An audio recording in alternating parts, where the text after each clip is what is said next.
الحمد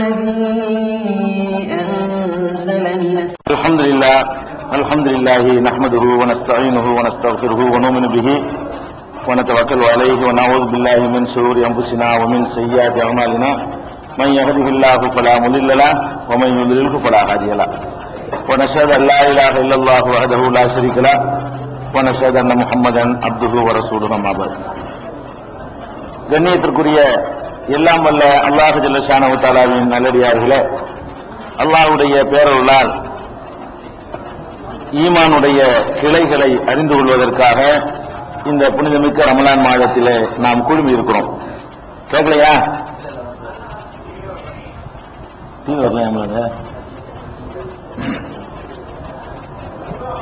அல்லாஹ்வை நம்புவது, வானவர்களை நம்புவது, வேதங்களை நம்புவது, தூதர்களை நம்புவது, இறுதி நாளை நம்புவது என்ற 5 விஷயங்களை எடுத்துக்கொண்டு இறுதி நாளை நம்புவது குறித்த சில செய்திகளை நேற்றைய தினம் அறிந்தோம்.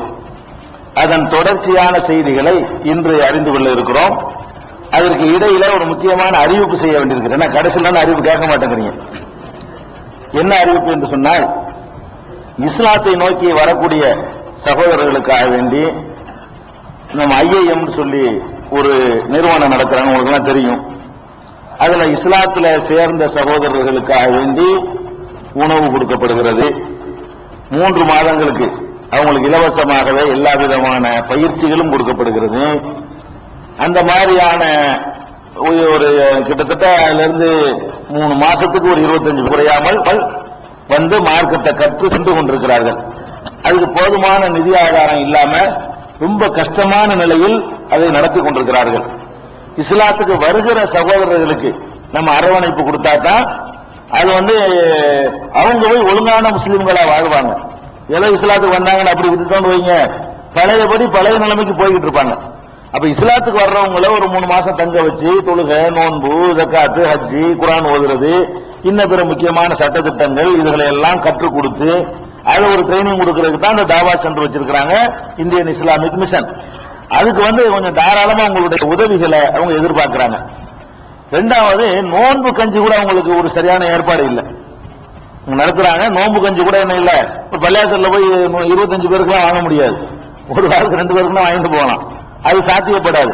அதனால IIMக்கு ஒரு நோன்பு கஞ்சிக்கு 250 ரூபாய் ஒரு நாளைக்கு. அது மாதிரி நான் ஒரு நாளைக்கு காய்ச்சிறேன், நான் ஒரு நாளைக்கு காய்ச்சிறேன் ஏற்றுக்கொண்டீர்களே, ஆனால் அது அவர்களுக்கு ரமலான்ல அந்த நோன்புக்கு உதவியாக இருக்கும். IIMல கொடுத்துடலாம். இங்க ராஜா பயந்துருக்காரா, அமீர்ட்ட கொடுத்துருங்க. அமீர்ட்ட கொடுத்தீங்கன்னா ரசீது வாங்கி கொடுத்துருவாரு. ஒரு நோன்பு கஞ்சிக்கு 250 ரூபாய் இஸ்லாமிக் சென்டர் அந்த IIMக்காக வேண்டி. இது போக அவங்க நடத்துவதற்கு நிதி உதவிகள் நிறைய தேவைப்படுது. சரி, இப்ப நம்ம தலைப்புக்கு போவோம். நபிகள் நாயகம் ஸல்லல்லாஹு அலைஹி வஸல்லம் அவர்கள் 10 அடையாளங்கள் ஏற்படுவதற்கு முன்னால் கியாமத் நாள் வராது என்று சொன்னார்கள். அந்த 10 அடையாளங்களிலே 6 அடையாளங்களை பற்றி நேற்றைய தினம் நான் பார்த்திருக்கிறோம். ஒரு புகை மூட்டம் ஏற்படும், தஜ்ஜால் வருவான், கிழக்கே உதிக்கிற சூரியன் மேற்க உதிக்கும், ஈசா நபி வருவாங்க, யஜூஜ் மஜூஜ் என்ற கூட்டம் வரும் என்ற கடைசியா ஒரு நெருப்பு ஒன்று வரும் என்ற 6 அடையாளங்களை பார்த்திருக்கிறோம். மீதி 4 அடையாளங்கள் அதான் நம்ம விட்ட இடம். மீதி 4 அடையாளங்கள் என்னவென்று சொன்னால், நபிகள் நாயகம் ஸல்லல்லாஹு அலைஹி வஸல்லம் சொல்றாங்க, ஒரு உயிரினம், ஒரு தாபத்து, ஒரு உயிர் பிராணி ஒன்று அது உயிர் பிராணி, எல்லாம் உயிர் பிராணி தான். ஒரு உயிர் பிராணி என்று சொன்னா இதுவரைக்கும் நம்ம பார்க்காத ஒரு வித்தியாசமான ஒரு பிராணி ஒன்று வரவிருக்கிறது. அப்படி ஒரு படைப்பு. இந்த டினோசார்லாம் பார்க்கறான்ல, அந்த காலத்துல எல்லாம் திருப்பி உயிராக்குறான் பாருங்க, அந்த படம் காட்டுறான்ல, அது மாதிரியே ஏதோ ஒரு வகையில ஒரு உயிர் பிராணி ஒன்று வரும் என்று நபிகள் நாயகம் ஸல்லல்லாஹு அலைஹி வஸல்லம் சொல்றாங்க. இது ஹதீஸில் இருக்கிறதோட கூடுதல் விவரத்தோட திருமறை குர்ஆனிலும் அல்லாஹ் அதை சொல்லி காட்டுகிறான். இந்த உயிர் பிராணி ஒன்று யஜூஜ் மஜூஜை பற்றி குர்ஆன்ல சொல்ற மாதிரி சூரத்துன் நம்லுல 27வது சூராவுல 82வது வசனத்துல அல்லாஹ் சொல்லி காட்டுகிறான், ஒய்தா வகால் கவுல அலைஹிம், அவர்களுக்கு எதிரான முடிவு உத்தரவு ஏற்படும் பொழுது, அதாவது உலகத்தை அழிக்கிற முடிவு ஏற்படும் பொழுது, அஹ்ரஜ்னாலஹும் தாபத்தம் மினல் அர்லி, இந்த பூமியில் இருந்த ஒரு உயிர் பிராணியை நாம் வெளிப்படுத்துவோம். பூமியில் இருந்த ஒரு உயிர் பிராணியை வெளிப்படுத்துவோம். அந்த உயிர் பிராணிங்கிறது எப்படிப்பட்ட உயிர் பிராணி என்று சொன்னால், துகல்லிமுஹும், அது அவர்களோடு பேசும். உயிர் பிராணியில என்ன வித்தியாசம்? எத்தனை உயிர் பிராணி இருக்கும்? அந்த உயிர் பிராணி எப்படி இருக்கும்னு கேட்டா, மனிதர்கள் இந்த கடைசி நேரத்தில் யாச்சும் திருந்தட்டுங்கிறதுக்காக வேண்டி ஒரு மிருகம் பேசினா திருந்துவான்ல மனுஷன், ஆஹா நபிகள் நாயகம் சொன்ன அடையாளம் வருது, உலகம் அழிய போகுது, அப்படி நல்லவர்களா நம்ம ஆவதற்காக வேண்டி அல்லாஹ் இப்படி எல்லாம் ஒரு அதிசயமான சில நிகழ்ச்சிகளை கடைசி கட்டங்கள்ல நிகழ்த்துகிறான். அப்ப அது வந்து துகல்லிமுஹும், மனிதர்களோடு அது பேசும். அன்னன்னாஸ கானூ பி ஆயாத்தினா லா யூகினூன், மனிதர்கள் நமது வசனங்களை நம்பாமல் இருக்கிறார்களே அது பற்றி பேசும். பேசும்னா சமமா இருக்கலான்னு பேசாது, ஏன் நீங்கள் இறை வசனங்களை நம்பாமல் இருக்கிறீர்கள் என்று பேசும். அப்ப அது ஒரு பிரச்சாரம் செய்யக்கூடிய ஒரு பிராணியை கடைசி அனுப்பி விடுவோம். அதுலயும் திருந்தலாண்டா தான் அப்புறம் சுத்தி விடுறது, திருப்பி சுத்துறது, ரிவர்ஸா சுத்தி விட்டு கிழக்க ஒதுக்கிற சூரியனை மேற்க ஒதுக்க வச்சு உலகத்தை அழிக்கிறது ஏற்படும். இது திருமலை குர்ஆன்ல இருக்கிறது. இந்த தாபத்துல் அருளை பத்தி ஹதீஸ்லயும் இருக்கிறது. இது வந்து 7வது முக்கியமான அடையாளத்துல 7வது. விரிவாக நம்ம சஹர் பாப்பீங்க, சுருக்கமா வேற வேற விஷயங்கள் இருக்கிறதுனால. இது போக 8, 9, 10வது அடையாளம் என்னவென்று சொன்னால் 3 பூகம்பங்கள். 8வது ஒரு பூகம்பம், 9வது ஒரு பூகம்பம் தான், 10வது ஒரு பூகம்பம் தான். ஒன்னு கீழ் திசையில கிழக்கு திசையில ஏற்படக்கூடிய பூகம்பம், இன்னொன்னு மேற்கு திசையில ஏற்படுகிற பூகம்பம், இன்னொன்னு அரபு தீபகற்பத்தில் ஏற்படக்கூடிய பூகம்பம் என்று நபிகள் நாயகம் ஸல்லல்லாஹு அலைஹி வஸல்லம் சொல்றாங்க. இந்த பூகம்பம் என்பது நம்ம நேற்று சொன்ன மாதிரி ஏதோ 10ஓட 11 வரக்கூடிய பூகம்பம் இல்ல. இது மாதிரி கிழக்குல 1 நூற்றுக்கணக்கில் நடந்திருக்கு, மேற்குல 1 தான் ஆயிரக்கணக்கில் நடந்திருக்குது. அரபு பிரதேசத்துல ஒரு பூகம்பம் தான் நிறைய நடந்திருக்கு. அதல்ல பூகம்பங்கிறது அல்லாஹ் சொல்லி காட்டுறான்னு சொன்னா ஒரு 15 ரிக்டர் அளவுக்கு இருக்கணும். இப்ப 7, 6 குஜராத்ல அவுட்டா இருக்குது, 9 வரைக்கும் போயிருக்கணும் வைங்களேன். 10, 11, 12 மாதிரி அந்த மாதிரி வரைக்கும் உலகத்துல ஏற்படாத அந்த ரிக்டர் அளவுல பிரம்மாண்டமானதா இருக்க போய் தான் அதுல குறிப்பிடுறாங்க. சாதாரணமா நம்ம சந்திச்சுக்கிட்டு இருக்கிற சொல்லல, இது மாதிரி ஆயிரக்கணக்கான உலகமா நடந்துகிட்டு இருக்குது. இது வந்து நடக்கவே நடக்காத ஒரு அதிசயமான ஒரு அதிர்வு. ஆடுற ஆட்டத்தில் அப்படியே ஒண்ணுமே மிச்சமா இருக்காது. அந்த மாதிரியான ஒரு கடும் பூகம்பத்தை உலகம் சந்திக்கும். அதை பார்த்தோன்னா மனுஷன் திருந்துறானான்னு பார்க்கும். கடைசி அடுத்தடுத்து நடக்கும். இதுல ஒரு விசேஷம் என்னன்னு கேட்டா, பெருமானார் ஸல்லல்லாஹு அலைஹி வஸல்லம் சொல்றாங்க, இந்த 10 அத்தாட்சிகளும் ஒன்று வர ஆரம்பித்து விடுமையானால் டக்கு டக்கு டக்கு டக்கு டக்கு விளையாண்டுட்டு இருக்குமா. அதாவது 10 ஒன்னு வந்துட்டு ஒரு 25 வருஷம் 100 வருஷம் இடைவெளி விட்டு இன்னொன்னு வராது. ஒன்று வந்து விட ஆரம்பித்து ஒன்னு ஃபர்ஸ்ட் வந்து விடுமையானால் அடுத்த 2, அடுத்த 3, அடுத்த 4, அடுத்த 5, அடுத்த 6 எண்ணி விடுற மாதிரி தான் இருக்கும். ரொம்ப ஃபாஸ்டா ஓடி போயிருங்கிறாங்க பெருமானார் ஸல்லல்லாஹு அலைஹி வஸல்லம். அதனால அந்த 3 பூகம்பத்தை நீங்களே கண்டுபிடிச்சிடலாம். போன வாரம் கிழக்கு, அடுத்த வாரம் மேற்கு, அப்ப கண்டுபிடிச்சிடலாம். இது ஒண்ணு நடந்துட்டு ரொம்ப இடைவெளி பாருங்க. குஜராத்லாம் நீங்க கருதினீர்களே, ஆனால் அல்ல. ஏன்னா அதுக்கு ஒன்னு வரக்கான அந்த 3 எப்படி இருக்கும்னு கேட்டா, ஒன்னு கிழக்க, ஒன்னு மேற்க, ஒன்னு அரபு பிரதேசத்துல இருந்து இன்னைக்கு பேப்பர் பார்த்தா இது, நாளைக்கு பேப்பர் பார்த்தா அது, நாளை கழிச்சு பேப்பர் பார்த்தா இப்படி இருக்கும். அந்த மாதிரி ஒன்று வந்து விடுமையானால் அடுத்தது ஒரு நாள் இல்ல, கிட்டத்துல சீக்கிரம் சீக்கிரமாக 10 வந்து நிறைவேறிவிடும். அப்ப இந்த உலகத்தை அழிக்கிறதுக்காக வேண்டி இந்த கடைசி சான்ஸ் 10 விஷயத்தை சரசரசரன்னு அல்லாஹ் நினைக்கிறான், அனுப்பிட்டே இருக்கிறான். அதுல கடைசியாக ஆக கடைசியா வரக்கூடியது ஹதீஸ்ல கிடைக்கிறது, சூரியன் கிழக்க ஒலிக்கிறது, மேற்க ஒலிக்கிறது. ஃபர்ஸ்ட்ல வர்றது அந்த நெருப்புன்னு சொல்லி ஹதீஸ்ல வந்திருக்குது. இந்த 2க்கு இடைப்பட்ட விஷயங்கள் ஒன்றன் பின் ஒன்றாக வந்து கொண்டே இருக்கும் என்று பெருமானார் ஸல்லல்லாஹு அலைஹி வஸல்லம் சொல்றாங்க. இது உலகம் அழிவதற்கு முன்னால் ஏற்படக்கூடிய நிகழ்வுகள். அடுத்து இந்த உலகத்தை அல்ல அழிக்கும் பொழுது எந்த மாதிரி நிலையில் அல்ல அழிக்குமான்னு சொன்னா, அழிக்கப்படக்கூடிய அந்த நேரத்தில் ஒரு நல்லவனும் உலகத்தில் இருக்க மாட்டான். அழிக்கிற நேரத்தில் இப்ப ஈசா நபி கடைசியா வந்து தஜ்ஜால கொல்றாங்க, மக்கள் எல்லாம் நல்லவர்கள் ஆகிடுறாங்க. எல்லாம் நல்லவர்களாகி அப்புறம் ஈசா நபி இயற்கையான முறையில மரணம் அடைந்த பிறகு பழையபடி அப்படியே கொஞ்சம் கொஞ்சமா பழைய நிலைமைக்கு எங்க இருந்து வந்தாங்களோ அதை நோக்கி போக ஆரம்பிப்பாங்க. சுத்தமா அப்படியே திசை திரும்பி போய் எந்த அளவுக்கு சொன்னா, பெருமானார் ஸல்லல்லாஹு அலைஹி வஸல்லம் சொல்றாங்க, லா தகூமு ஸாஅத்து ஹத்தா லா யுகால ஃபில் அர்தி அல்லாஹ் அல்லாஹ் அல்லாஹ் அல்லாஹ் என்று சொல்றதுக்கு ஆள் இல்லாத வரைக்கும் உலகம் அழியாது. ஒருத்தர் இல்லாம போன பிறகுதான் அல்லாஹ்வை பற்றி பேச ஒருத்தர் கூட இல்லாத அளவுக்கு அது ரொம்ப மோசமா போயிடும். அப்படி ஆக்கி போடுவான். கொஞ்சம் நெஞ்சம் கூட ஈமான் இல்லாத அளவுக்கு ஒரு நிலைமைய ஒரு சமுதாயமா உலக மக்கள்லாம் ஆகும் பொழுது ஆக்கி இந்த உலகத்தை அழிப்பான். அந்த 10 அடையாளம் 10வது நடந்து முடியும் போது சுத்தமா என்ன செஞ்சிடறேன், எவனுமே நல்லவன் இருக்க மாட்டான். நல்லவர்களே இல்லாத நேரத்தில் தான் உலக அழியும் என்று இது சஹீஹ் முஸ்லிம்ல 211வது ஹதீஸாக இருக்கிறது. அதே மாதிரி பெருமானார் ஸல்லல்லாஹு அலைஹி வஸல்லம் சொன்னாங்க, எந்த அளவுக்கு சொல்றாங்கன்னா, நபி ஸல்லல்லாஹு அலைஹி வஸல்லமுடைய காலத்துல அவங்க பல தெய்வ நம்பிக்கை உள்ளவர்களா இருந்தாங்க அந்த மக்கள். அது முக்கியமான தெய்வங்கள் யாருன்னு கேட்டா லாத்து உஸ்ஸா. அபராய்த்தும் லாத்த உல் உஸ்ஸா மனாத்த தாலிசத்தல் உஹ்ரான்னு குர்ஆன்ல எல்லாம் சொல்லி காட்டுறான். லாத் என்ற பெயரிலையும் உஸ்ஸா என்ற பெயரிலையும் முக்கியமான கடவுள் சிலையை வணங்கிட்டு இருந்தாங்க. அதையெல்லாம் ரசூல் ஸல்லல்லாஹு அலைஹி வஸல்லம் ஒழிச்சிட்டாங்க. சொல்றாங்க கியாமத் நாள் அல்லாஹ் அழிக்குவான அந்த நேரத்தில் இவர்கள் அதே லாத்து உஸ்ஸாவை வணங்குவார்கள். லாத்து உஸ்ஸாவை வணங்காத வரைக்கும் கியாமத் நாள் வராதுங்கிறாங்க. அந்த பகுதியில் அந்த அரபு மக்களை என்ன செய்வாங்க, லாத்து உஸ்ஸாவை வணங்குவார்கள். அதனால அந்த கடைசி காலத்துல நம்மளை இல்லாம காப்பாற்றுறதுக்கு துவா செய்யணும். ஏன்னா எல்லாம் கண்டிப்பா சேர முடியாதுன்னு சொல்றாங்க. அந்த மாதிரி காலத்துல மனிதர்களே மகா கெட்டவர்கள் இருக்கும் பொழுதுதான் கியாமத் நாள் வரும் என்று பெருமானார் ஸல்லல்லாஹு அலைஹி வஸல்லம் சொல்றாங்க. மனிதர்களையே மகா கெட்டவங்க வாழ்வாங்க பாருங்க, அப்படிப்பட்ட காலத்துலதான் அந்த அழிவு நாள் வரும் என்று சொல்றாங்க. அதனால அந்த அழியக்கூடிய காலத்துக்கு முந்தைய நம்மளை அல்லாஹ் கைப்பற்றுற மாதிரி நம்ம அல்லாஹ்விட்டு அடிக்கடி பிரார்த்தனை செய்து கொள்ள வேண்டும். இது பெருமானார் ஸல்லல்லாஹு அலைஹி வஸல்லம் சொன்ன ஹதீஸ் 5174 சஹீஹ் முஸ்லிம்ல நீங்க பார்க்கலாம். சரி, இதெல்லாம் வந்த பிறகு உலகம் அழியும். எப்படி அழியும்? உலகம் அழியும்னு சொன்னா அழிவதற்காக வேண்டி அல்லாஹ் செய்யற வேலையெல்லாம் எதுக்குமே பெரிய வேலையெல்லாம் செய்ய மாட்டான். அல்லாஹ்வுடைய வேலை என்னன்னு கேட்டா நம்ம பெரிய படைகளை திரட்டிக்கிட்டுலாம் போய் எதுவுமே செய்ய மாட்டோம். நாம ஏதாவது ஒன்று செய்வதாக இருந்தால் ஆயிரும் ஒரு சத்தம் தான் கொடுப்போம். அந்த முந்தைய சமுதாயங்களை அழிக்கிறதெல்லாம் நீங்க பாருங்க. அல்லாஹ் என்ன செய்யறான், ஒமா அன்சல்னா அலைஹிம் மின் ஜுன்தின் மினஸ்ஸமா, வானத்திலிருந்து ஒரு படைகளை எல்லாம் நாம் இறக்கவில்லை. இன்காலத்து இல்ல சைகத்தம் வாஹிதா, ஒரு சத்தம் தான், திடீர்னு சத்தம் கேட்கும், முடிஞ்சு வச்சு கதை, ஒரு சத்தம் தான் கேட்கும், அவர்களுடைய கதை முடிந்துவிடும் என்று பல சமுதாயங்களை அல்லாஹ் முன்காலத்தில் அழித்த வரலாறுகளை எல்லாம் சொல்லுகிறான். இந்த மொத்த உலகத்தை அழிக்கிறது கூட அல்லாஹ் எப்படி அழிக்குவான்னு கேட்டா, அது ஒரு சூர்னு சொன்னா, அதாவது கொம்பு. சூர்னு சொன்னா அந்த ஊதுவாங்கல்ல, ஊதுனா சவுண்ட் வருமே, அதுக்கு பேர் தான் சூருங்கிறது. அதுக்கு தமிழ்ல என்ன சொல்லு இருக்குது, சூர்னா தெரியுதுல.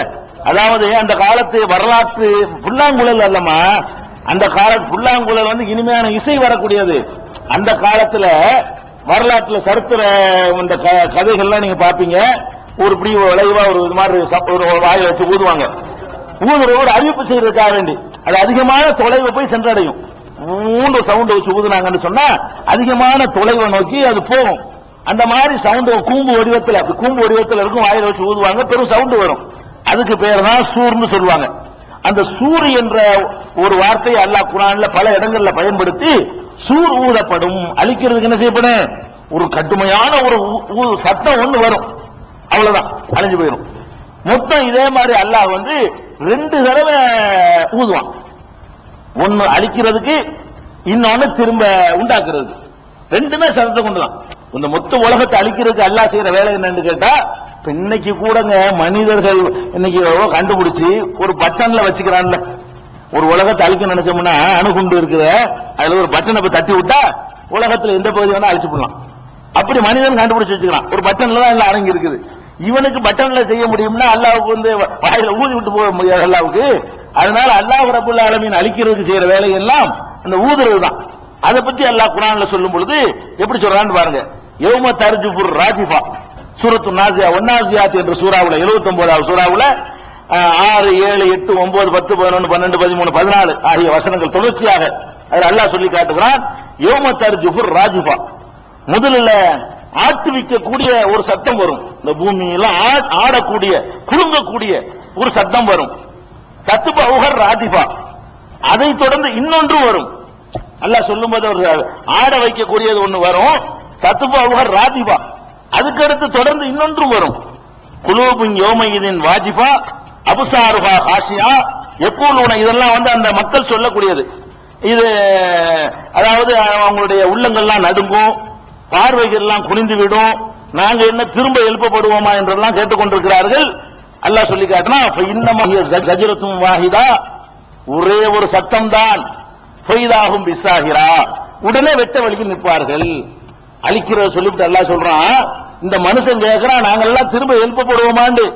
உன்னை திரும்ப எழுப்புறதுக்காக வேண்டி மண்ணை குலைச்சி ஒருத்தரை அப்படி உருண்டை செஞ்சு வச்சுக்கிட்டு அப்புறம் உயிர் கொடுப்ப நினைச்சுக்கிட்டு இருக்கிறியா? அதெல்லாம் கிடையாது. ஒரு சத்தம் தான். ஒரு சத்தம் உடனே வெட்ட வழியில் நீங்கள் எல்லாம் நிற்பீர்கள். பூமியுடைய வெட்ட வழியில 50 பேர் வந்துடுவீங்கப்பா நல்லா சொல்லி காட்டுறான். ஒன்னாசியாத்து சூறாவுல இது அந்த 6ல இருந்து 14 வரைக்கும் படிச்சு பாத்துக்கிறங்க. அதே மாதிரி அல்லாஹ் சொல்லி காட்டுகிறான் யாசீன் சூறாவுல இதை சொல்லி காட்டுகிறான் எப்படி அந்த அழிக்கப்படும்ங்கிறது. யகூலுன யாசீன்ல அதாவது 36வது சூறாவுல 48ல இருந்து 51 வரைக்கும் அந்த 3 வசனங்கள் அல்லாஹ் சொல்லி காட்டுறான். யகூலுன மதா ஹாதல் வாது இன் குன்தும் சாதிகீன், இந்த வாக்கு எப்ப நிறைவேறும், இந்த எச்சரிக்கை எப்ப நிறைவேறும் என்று இவர்கள் கேட்கிறார்கள். மா யன்துருன இல்லா ஸைஹத்தன் வாஹிதா, ஒரே ஒரு சத்தத்தை தான் இவர்கள் எதிர்பார்த்துக் கொண்டிருக்கிறார்கள். இன்னும் எப்ப வரும்னா இதுக்காக வேண்டி 50 வருஷம் திட்டம் போடணுமா? ஒரு சத்தம் அழிச்சு விட முடியும், அவ்வளவு காலியா போயிடும் அப்படிங்கிறான். வஹும் யஹ்ஸிமூன் தஅஹுதுஹும் வஹும் யஹ்ஸிமூன், பேசி பேசி கொண்டிருப்பாங்களே, விவாதம் பண்ணி கொண்டிருப்பார்களே, விவாதம் பண்ணி கொண்டிருக்கும் பொழுதே அவர்களை பிடித்து விடும். நடக்குமா நடக்கான்னு பேசிட்டு இருப்பாங்களே, பேசி கொண்டிருக்கும் போதே அவர்களை பிடித்து விடும். அந்த மாதிரி ஒரு சத்தம் வரும். ஃபலா யஸ்ததீஊன தௌசியத்தன் வலா இலா அஹ்லிஹிம் யர்ஜூன், அந்த சத்தம் வந்தால் எப்படி இருக்கும்னு கேட்டா வசியத்து செய்வதற்கு சக்தி வர மாட்டார்கள். அதாவது வசியத்து ஒரு நோய் வாய்ப்பட்டான்னு வைங்களேன், குடும்பத்துக்கு வசியத்து செஞ்சதுக்கு கொஞ்சம் உணர்வு இருந்து அப்புறமேல செத்து போவான். ஒரு ஆக்சிடென்ட்ல சாவுறவங்க கூட ஒரு 4 மணி நேரம் இழுத்துக்கிட்டு இருந்து சாவுவான். அந்த மாதிரி ஊதுனவங்கன்னா கொஞ்ச நேரம் அப்படி மயக்கம் போட்டு கொஞ்சம் பாதிக்க 90% உயிர் இருந்து அப்புறம் 80 ஆகி அப்புறம் 70 ஆகி சாவுவான். அப்படிலாம் கிடையாது, ஒரு சத்தம் தான். வசியத்து செய்யவும் டைம் கிடைக்காது, வலாயில அகலியும் எரிஞ்சுவோம், வீட்டுக்கும் போக முடியாது. கடத்துல டீ குடிச்சிட்டு இருக்கும்போது நல்லா ஊதுனான்னு வைங்க, வீட்டுக்கு போக மாட்டோம், அங்கே போயிடுவோம். எங்கெங்க நீ கக்குசல் இருக்கும்போது ஊதிட்டான்னு வைங்க, கக்குசலா இருப்ப. அல்ல அப்படி சொல்லி காட்டுறான். இந்த ஊதுனவன எப்படி அழிவு வரும்னு சொன்னா இது இழுத்துக்கிட்டு போய் அழியாது, கைய காலை இழுத்துக்கிட்டு கிடக்கிற விளையாட்டுலாம் கிடையாது. ஊதுன உடனே காலி. நல்லா சொல்லி காட்டுறான். அழிக்கிறதுன்னு சொன்னா அந்த ஓசை வந்த உடனே மொத்தமா அழிந்து விடுவார்கள். அவ்வளவு அழகா சொல்றான் பாருங்க. எப்படி சொல்றான்னு கேட்டா வலா யஸ்ததீஊன தௌசியத்தன், வசியத்து செய்ய அவர்களுக்கு சக்தி பெற மாட்டார்கள். போய் என்ன பொண்டாட்டில போய் சொல்லிட்டு வருவோம், இது என்ன நேரம் பங்கு வச்சுக்கிறீங்கன்ற மாதிரி அவகாசம் எல்லாம் கிடைக்காது. வலா இலா அஹ்லிஹிம் யர்ஜூன், தங்களுடைய குடும்பத்தாரிடம் திரும்பி செல்லவும் மாட்டார்கள். அந்த மாதிரி அவர்களை இந்த ஓசை பிடிக்கும். இது ஒன்னாச்சா. அடுத்து தொடர்ந்து ஒன்பிக சூர், மேலும் அந்த சூர் ஊதப்படும், மற்றொரு முறை ஊதப்படும். ஃபைதாஹும் மினல் அஜிதாதி இலா ரப்பிஹிம் யன்சிலூன், அவர்கள் அந்த மண்ணறைகளில் இருந்து இறைவனின் பால் விரைந்து ஓட ஆரம்பித்து விடுவார்கள் என்று சொல்வாங்க. அவ்வளவுதான். ஒரு ஊதுனவன எல்லாம் கம்ப்ளீட்டா போயிடுவான், மறு ஊது அவ்வளவுதான். இதுக்காக வேண்டி பெரிய சிரமங்கள்லாம் எடுத்துக்கொள்ளப்படாது, உடனே எழுந்து ஓட ஆரம்பித்து விடுவார்கள் என்று யாசின் சூறாவுல அல்லாஹ் சொல்லி காட்டுகிறான். அதே மாதிரி சூரத்து ஜுமர்ல 39வது சூறாவுல 68வது வசனத்துல தெளிவாக 2 தடவை ஊதப்படும்ங்கிறத தெளிவாக அல்லாஹ் சொல்லி காட்டுறான். எப்படி சொல்றான்னா ஓ நுஃபிஹ ஃபி சூர், சூருங்கிற வார்த்தையை யூஸ் பண்ணி யாசின்லயும் அதுக்கு முந்தின அந்த நாசியாத்திலையும் சொல்லும் போது கூட ஒரு சத்தம் வரும், அப்புறம் 2வது ஊதப்படும்ங்கிறான். இந்த சூறாவுல ஜுமர்ல அந்த சத்தத்தையும் சூருங்கிறான். அதான் முதல் ஒரு சூறு ஊதப்படும், அப்புறம் இன்னொரு சூறு ஊதப்படும். இது சூரத்து 39வது சூறாவுல 68வது வசனத்துல எல்லாம் சொல்றான். ஓ நுஃபிஹ ஃபி சூர், சூர் ஊதப்படும், அந்த கொம்பு ஊதப்படும். மன் ஃபிஸ் ஸமாவாத்தி வ மன் ஃபில் அர்த், வானங்களிலும் பூமியிலும் உள்ளவர்கள் எல்லாம் மூர்ச்சித்து விடுவார்கள். இதுல மனிதன் மட்டும் அழிய மாட்டான், மலக்குகள் எல்லாம் அழிஞ்சிருவாங்கன்னு விளங்குது. இதுல என்ன விளங்குது? அதாவது ஊதுன உடனே மனுஷனை பட்டு போயிருவான். யாரும் போயிருவாங்களா? மன் ஃபிஸ் ஸமாவாத்தி வல் அர்த், வானங்கள் பூமியில் உள்ளவர்களும் போயிருவார்கள், வானங்கள் உள்ளவர்களும் போய்விடுவார்கள். இல்லா மன்ஷா அல்லாஹ், அல்லாஹ் நாடியவர்களை தவிர. வானத்தில் உள்ளவர்கள் சில பேர் இருப்பாங்க, ஊதுன உடனே எல்லாரும் போயிருவாங்க. ஆனால் முக்கியமான சில பேர் அந்த பணிகளுக்கு உள்ளவங்க இருக்கிறாங்களே, அதாவது நரகத்தின் காவலர்கள் அவர் இருப்பாரு, இறைவனுடைய அரிசை சுமந்து கொள்ளக்கூடியவர்கள், அதையும் சொல்றான் அழிக்கக்கூடிய நாள்ல போய் யஹ்மில் அர்ஷ ரப்பிக்க ஃபௌகஹும் யௌமஇதின் தமானியா, அந்த ஊதப்படுற நாளையில 8 வானவர்கள் தங்கள் தோள்களிலே இறைவனுடைய அரிசை சுமந்து நிற்பார்கள் அப்படிங்கிறான். எல்லாம் அழிஞ்சு போயிடும், அந்த வானவர் அழிய மாட்டார். இப்படி சில முக்கியமான அலுவல் கொடுக்கப்பட்ட மலக்குமார்களை தவிர எல்லாம் அழிஞ்சிடும். வானத்தில் உள்ளது பூமியில உள்ளது எல்லாமே நெஞ்சிடும்.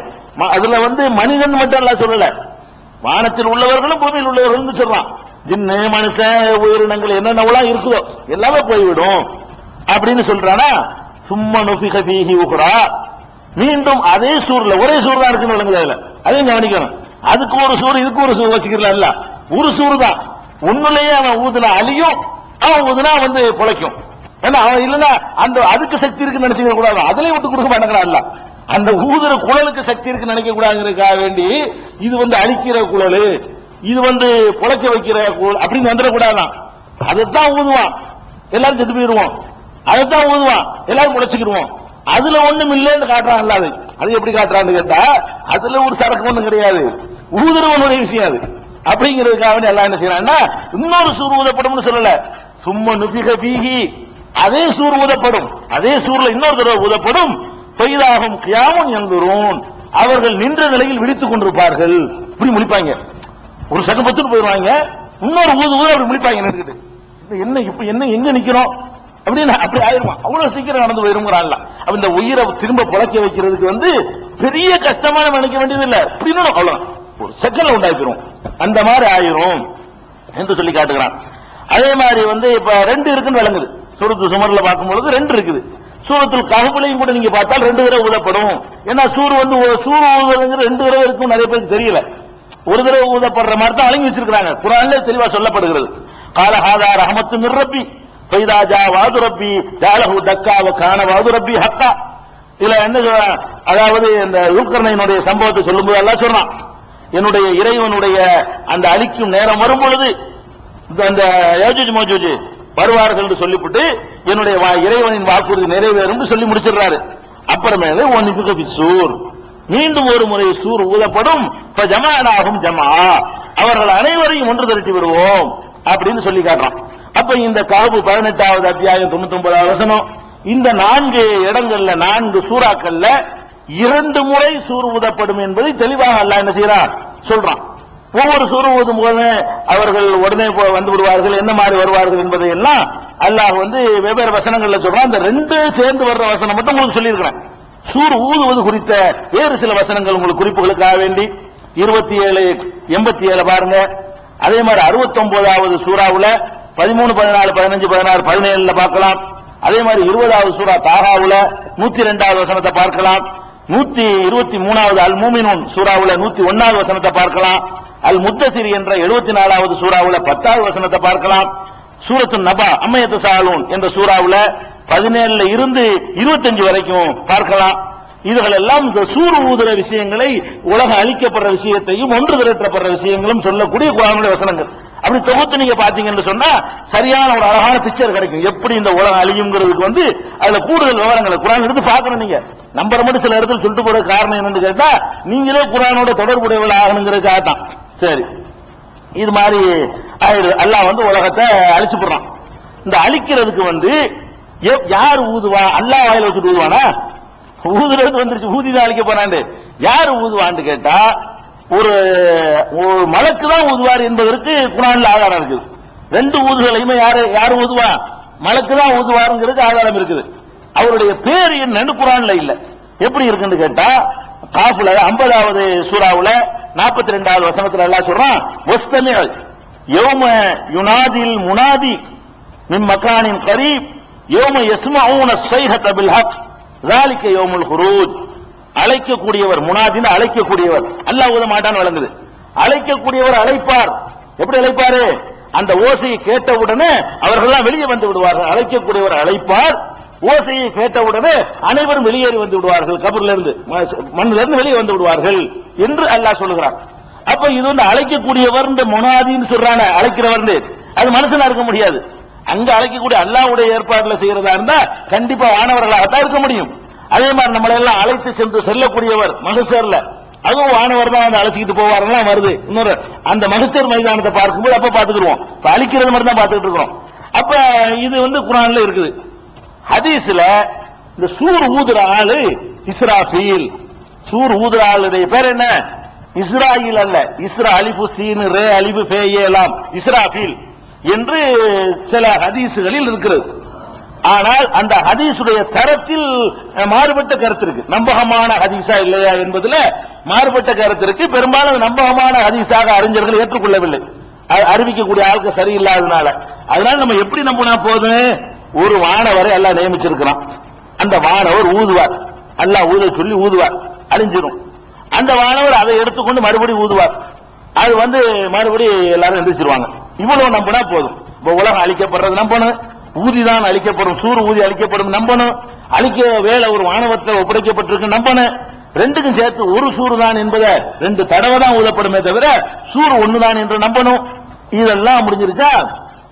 சரி, அதுக்கு அடுத்தது அல்லாஹ் ரப்பல் ஆலமீன் என்ன சொல்றான்னு கேட்டா, இந்த ஊதும் பொழுது இப்ப இந்த பூமி இருக்குது, இந்த பூமி என்ன ஆகும்? நம்மளே அழிஞ்சு போறோம். சரி, நம்மளே அழிஞ்சு போயிருவோம். இந்த பூமி என்ன ஆகும்? வானம் என்ன ஆகும்? மறுபடியும் எழுப்பணும்னு இந்த வனமா இருக்குமா? இப்ப நம்மளை மட்டும் அழிச்சு விட்டு இதெல்லாம் விட்டு வச்சு விடுவானா, அல்லது இந்த வானம், பூமி, சூரியன், சந்திரன் அம்புட்டையுமே அதை அழிச்சு விடுவானா? என்ன நடக்கும்? அது வந்து அவனுக்கு அல்லாஹ்க்கு தான் தெரியும், நம்ம கண்டுபிடிக்க இயலாது. அல்லாஹ் சொல்லியிருக்கிறான். அத குர்ஆன்ல என்ன செய்யறான்? அல்லாஹ் ரப்பல் ஆலமீன் வானத்தினுடைய கதி என்ன, நீங்க இருக்கிற இந்த பூமியுடைய கதி என்ன, இங்க இருக்கிற மலைகளுடைய கதி என்ன, ஏற்கனவே இருக்கிற சூரிய சந்திரன்கள், இன்னும் கோடானு கோடி நட்சத்திரங்கள், இன்னும் ஏராளமான கேலக்சிகள், அங்கங்க இருக்கிற சூரிய குடும்பங்கள், இவையெல்லாம் இருக்குமா இருக்காதா? அழியும் போது அதெல்லாம் சேர்ந்து அழிஞ்சிருமா? அல்ல உயிரினங்களை மட்டும் அழிச்சிட்டு இதே பூமியில மறுபடியும் எல்லாம் எழுப்புவானா? இப்படி எல்லாம் ஒரு பல சந்தேகங்கள் நமக்கு இருக்கிறது. அது சந்தேகமான தேவையே இல்லை. அல்லாஹ் என்ன சொல்றான்னு கேட்டா, ஒவ்வொன்றாக சொல்லி காட்டுகிறான். வானத்தை பத்தி எல்லாம் பேசுறான். வானம் இருக்குமான்னு கேட்டா, வானம் இருக்காது. அழியும் போது வானமும் அழிந்து விடும். அழியும் போது என்ன செய்யும்? வானமும் அழிந்து விடும்.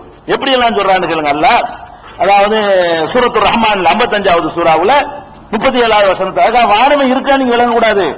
வானத்தை வந்து அழிச்சுவிட்டு வேறொரு வானத்தை எல்லாம் உண்டாக்குவான். சுருக்கி சொல்லிவிட்டு ஆதாரங்களை சொல்றேன். எப்படி அல்லாஹ் செய்ய போறான்னு கேட்டா, நம்ம இருக்கிற பூமி இருக்குல்ல, இந்த பூமியில தான் உங்களுக்கு சொர்க்கம் நரகம் எல்லாம் அமைக்கப்படும். தான் வச்சுக்கணும். இந்த பூமியை வந்து அல்லாஹ் எப்படி அழிப்பான்னு கேட்டா, இப்ப மலைகள் தானே ஊண்டப்பட்டிருக்கு. மலைகள்லாம் பஞ்சு பஞ்சா ஆயிரும், வெட்ட வெளியாயிரும்.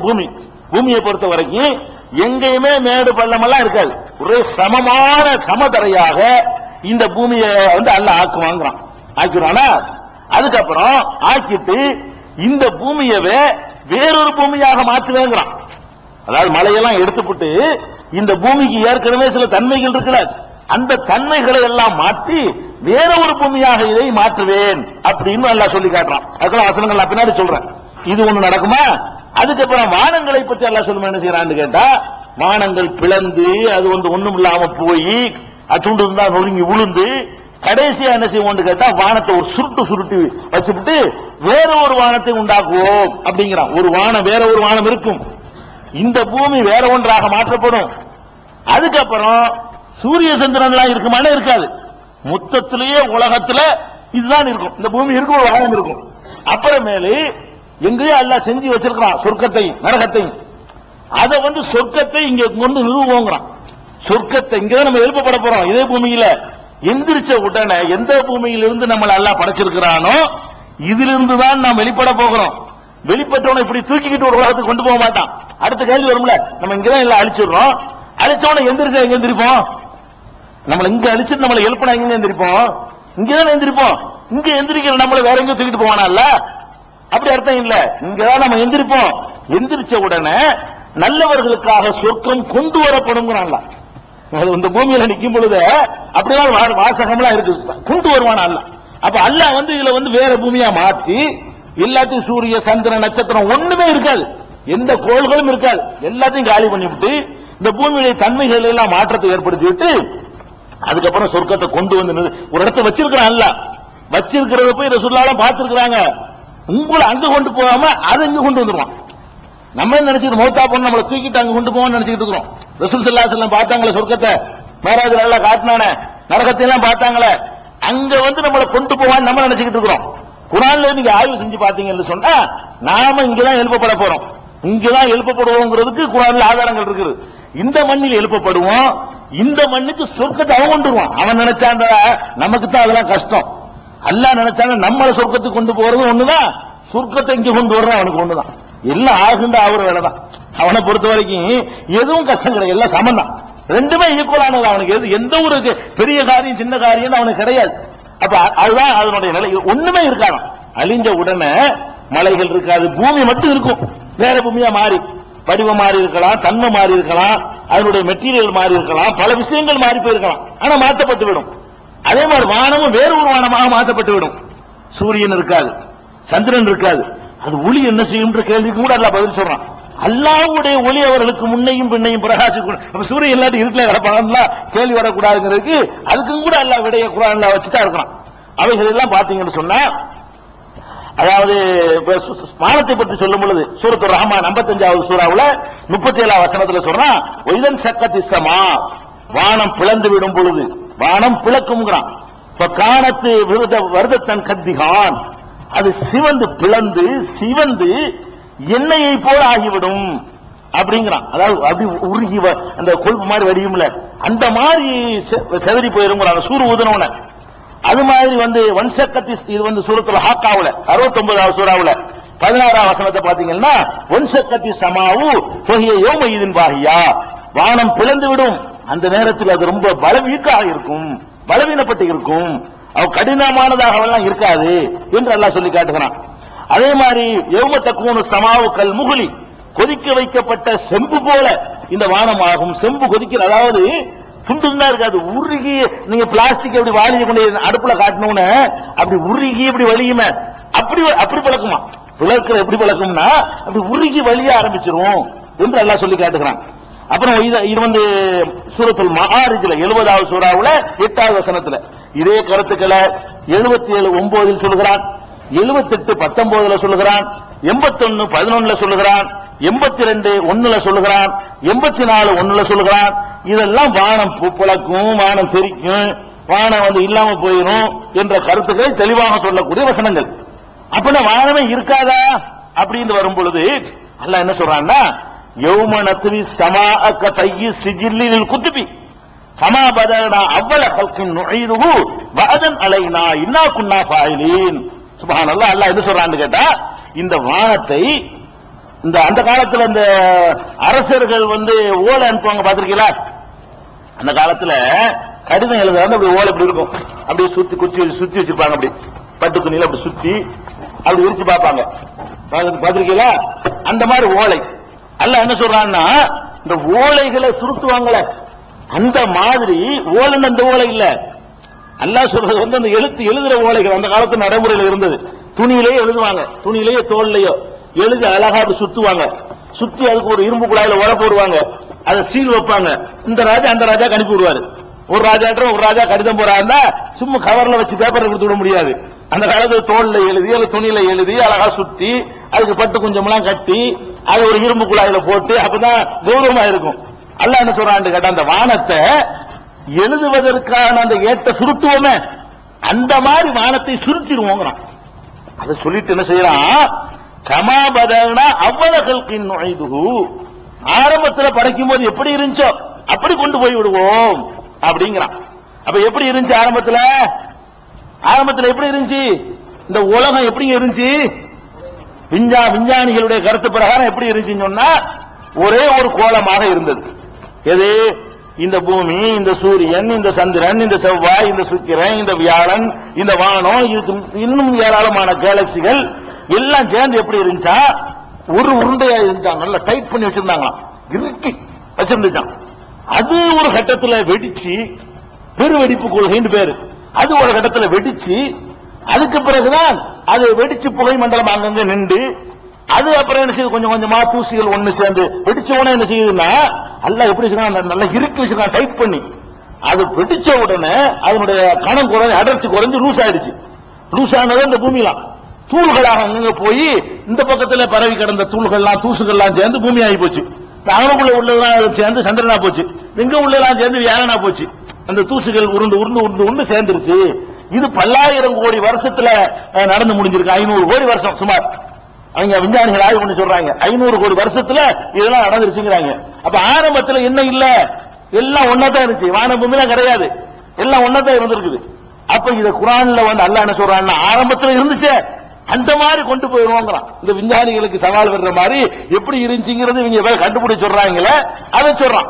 தெளிவாவும் என்ன சொல்றான், எப்படி சொல்றான், அதாவது இன்ன சமாவாத்தி உள்ள காணத்தா ரத்தக்கண், வானங்களும் பூமிகளும் ஒன்றாக சேர்ந்துதான் இருந்தன, பத்தக்கனாகுமா, நாம் தான் அதை பிரித்து எடுத்தோம் பிளந்து எடுத்தோம் எல்லாம் சொல்லி காட்டுறான். இவங்க சொன்ன அதே இந்த விஞ்ஞானிகள் 20ஆம் நூற்றாண்டு விஞ்ஞானிகள் சொல்ற அதே வார்த்தையவே இவங்க அனுமானிச்சு சொல்றது படைச்சவனுக்கு தெரியாதா, ஏன் அப்படி பிரிச்சு எடுத்தா அவனுக்கு தெரியாதானே செய்யும், அப்படி அல்ல படைச்சிருக்கான். அப்ப அந்த மாதிரி அல்லாஹ் என்ன செய்வானா, இந்த மாதிரி வானத்தெல்லாம் பிளக்க விட்டுட்டு பிளந்த பிறகு அப்படியே ஒரு சுருட்டி பிளக்கு இருந்தாலே நெருப்பு குழம்புலாம் வந்திருக்கும். சுருட்டி ஏற்கனவே ஒண்ணுமில்லாம இருந்துச்சு பாருங்க, அந்த மாதிரி உருட்டி அமைச்சிருவோங்கிறான்ல, இருந்த நிலைமைக்கு கொண்டு போயிருவோம். இது எங்க இருக்குன்னு கேட்டா 21வது அத்தியாயத்துல 104 இருக்குது. இது சொல்லிவிட்டு வாதன் அலைனா, இது நம்முடைய வாக்கு, நம்முடைய எச்சரிக்கை, இன்னா குன்னா பாயிலீன், நாம் செய்து முடிப்போம் இதை அப்படின்னு வேற சொல்லிக்கிறான். அதே மாதிரி அல்லாஹ் சொல்றான், யௌமத்து பத்தலுல் அர்லு வைருல் அர்த், இந்த பூமி வேறு பூமியாக மாற்றப்படும், இந்த பூமி வேறு பூமியாக மாற்றப்படும். ஒசமாவாத்து, வானங்களும் வேறு வானமாக மாற்றப்படும், இந்த பூமி வேறு பூமியாக மாற்றப்படும். அதாவது இந்த பூமி தான் வேறு பூமியாக மாற்றப்படும். இந்த பூமியை அழிச்சிட்டு வேற ஒண்ணு கொண்டு வரும்னு சொல்லல, இது வேறு ஒன்றாக மாற்றப்படும். அதனுடைய தன்மைகளை மாற்றுவான்ல. அதே மாதிரி வானங்களும் மாற்றப்படும் என்பதை 14வது சூறாவுல சூரத்து இப்ராஹிம்ல 48வது வசனத்துல அல்லாஹ் சொல்லி காட்டுறான். அதுக்கப்புறம் இந்த இன்சிகாக், அதாவது 84வது சூரா, அதுல அல்லாஹ் சொல்லி காட்டுறான், இதஸ்ஸமா உன் சக்கத், வானம் பிளந்து விடும் பொழுது, இதழ் அருள் முத்தத், பூமி நீட்டப்படும் பொழுது, பூமி சைஸ் பெருசாக்க வந்து பாருங்க. நீங்க நினைக்கலாம் இப்போ 600 கோடி பேர் தாங்க மாட்டேங்குது, இன்னமும் ஆதம் அலைஹிஸ்ஸலாம் காலத்துல அப்படி பண்ணி ஒவ்வொருத்தனுக்கும் அரண்மனை எல்லாம் கொடுக்க போறான். இந்த மாதிரி குடிசை எல்லாம் கொடுக்க போறது இல்ல, ஒவ்வொருத்தனுக்கும் கொடுக்கிற அரண்மனையே மெட்ராஸ் அளவுக்கு இருக்கு. அவங்களுக்கு இடம் இருக்குமா? மெட்ராஸ்ல சொர்க்கத்தை கொடுத்தா இருக்குமா? அப்படின்லாம் நமக்கு வந்துச்சுன்னு சொன்னா, அவன் தானங்க இந்த பூமியை டைட் பண்ணி பிரிச்சு வச்சிருக்கிறான்.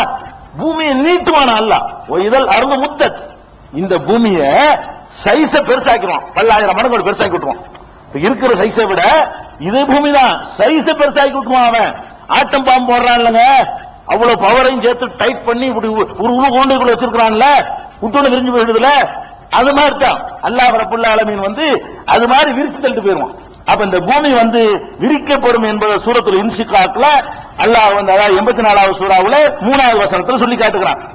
அதே மாதிரி இந்த இது ஒரு வானத்தினுடைய நிலைமை. பூமியை பத்தி மேல அல்லாஹ் சொல்லும்போது சொல்றான், சூரத்து ஜல்சலா, இதா சுல்சிலத் என்ற சூறாவுல, அதாவது 99வது சூறாவுல சொல்கிறான், இதா சுல்சிலத்தில் அர்து ஜில்சாலஹா, இந்த பூமி கட்டுமையாக குலுக்கப்படும். அந்த ஊதனவுன்னு ஆட்டம் இருக்க குலுக்கி போட்டுருமா. அகரஜத்தில் அருள் அஸ்காலகா, இந்த பூமி தன்னுடைய சுமைகளை எல்லாம் வெளியேற்றிவிடும். பூமிக்கு உள்ள எத்தனையோ விஷயங்கள் புதைஞ்சு கிடக்குது, கனமான விஷயங்கள் எல்லாம் புதைஞ்சு கிடக்குது. அந்த கனமான பொருள்களை எல்லாம் வெளியே தள்ளிவிடும் என்று எல்லாம் சொல்லி காட்டுகிறான். கனத்த பொருள்கள் என்ன செய்யும்? வீசி எரிஞ்சிரும் அப்படின்னு சொல்லி காட்டுறான். இது நடக்கும். அதே மாதிரி இது 99ல 89வது சூறாவுல 21, 22, 23 எல்லாம் சொல்றான், பூமி என்ன கதி ஆகுண்டு. கல்லா இதா துக்கத்தில் இருந்து தக்கன் தக்கா, இந்த பூமி நல்லா, அதாவது பொடிப்பொடியாக ஆக்கப்படும். இந்த மலைகள் எல்லாம் இருக்கு, நல்லா அணைச்சு இட்டுச்சு தருவோம்ல, இட்டுச்சு மாவாக்கும்லங்க, அந்த மாதிரி இந்த பூமி என்ன செய்யப்படுமா? தக்கன் தக்கா, பொடி பொடியாக ஆக்கப்படும்.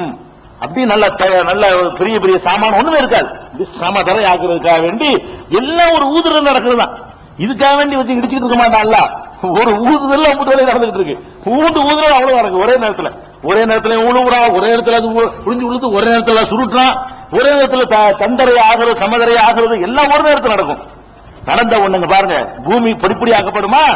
அடுத்து சொல்றான், ரப்புக, உமது இறைவன் வருவான். இங்கதான் வரப்போறான், அப்படிதான் குர்ஆன் சொல்லுது. அல்லாஹ் எப்படி வருவான் கூட, அல்லாஹ் வருவான்னு குர்ஆன் சொல்லுது. நம்ம அப்படி நம்ப வேண்டியதான். ரப்புக, உமது இறைவன் வருவான், பூமி பொடிப்பொடியாக ஆக்கப்படும், உமது இறைவன் வருவான். ஒல் மலக்கு சஃபன் சஃபா, வானவர்கள் அணி அணியாக வகுத்து நிற்க இறைவன் வருவான். எல்லாத்தையும் எந்திரிக்க வச்சுட்டு எழுப்பி விட்டவன பொடி ஆக்கி எல்லாத்தையும் எந்திரிக்க வச்சிருவான். எல்லாம் எதிர்பார்த்து நிற்கும் போது அப்பதான் அல்லாஹ் வருவான். அல்லாண்ட யாரும் பார்க்காம இருக்கிறோமே, அப்பதான் எல்லாம் பார்க்க போறோம். அல்லாஹ் வருவான். அவனுக்கே உரிய அந்த கெட்டப்போட, அவனுக்கே உரிய அந்த ஆற்றலோட, அந்த வல்லமையோட நம்ம இறைவன் ஒண்ணுமில்லாத மாதிரி விளக்கிட்டு இருக்கிறோம். வருவான். அவனுக்கே உரிய ஒரு அந்த தோற்றத்துல, அவனுக்கே உரிய அந்த கம்பீரத்தோட மாணவர்கள் புடை சூழ அணிவகுக்க உங்களுடைய இறைவன் ஒரு விசாரிக்க அப்பதான் வரப்போம். அப்பதான் எல்லாம் நிற்கும், எல்லாம் முடிச்சுட்டு நிற்போம். அப்ப எங்க நடக்கும் விளங்குது மகசரு? பூமியை பொடிப்பொடியாக்கும். இறைவன் வருவான். எங்க வருவான்? இங்கதான் வருவான். அங்கதான் இறைவன் அரசுல தான் இருக்கிறான். அவன் இங்க வந்துருவான், அரசோட சேர்ந்து இங்க வந்து சேர்ந்துருவான். இது எல்லாத்தையும் அழிச்சு போடுவாங்க. இது ஒண்ணுதான் இருக்கும். குர்ஆன் அப்படித்தான் சொல்லுது. அதுக்கப்புறம் அன்றைய தினத்தில் தான் நரகத்தை கொண்டு வரப்படும். நரகம் இங்க கொண்டு வரப்படும் பாருங்க.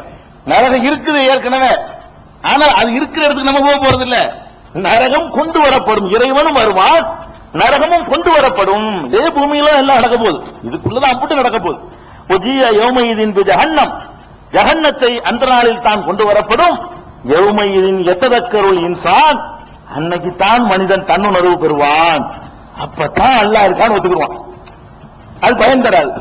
பார்த்துட்டு ஒத்துக்கிறது என்ன இருக்குது, அதுக்கு முந்தி வழங்க மாட்டேங்கிறான். அப்ப இது எங்க இருக்குன்னு நல்லா தெரிஞ்சு போச்சா. அதுக்கப்புறம் அல்லாஹ் இன்னொரு இது எங்க இருக்குன்னு கேட்டா 89வது சூறாவுல சொல்லிட்டேன்னா. அதுக்கப்புறம் ஒஹமிலத்தில் அருள் ஒல் ஜிபால் துக்கத்தா தக்கத்தம் வாகிதா, இந்த பூமியையும் மலைகளையும் அப்படியே தூக்கி சுமந்து அதை ஒரு தூள் தூளாக பொடி பொடியாக ஆக்கப்படும். இப்படி எல்லாம் அல்லாஹ் சொல்லி காட்டுகிறான். இதெல்லாம் பூமியை பத்தி உள்ள நிலைமை, பூமிக்கு நரகம் கொண்டு வருங்கிறத பத்தி உள்ள செய்திகள்லாம் இருக்கிறது.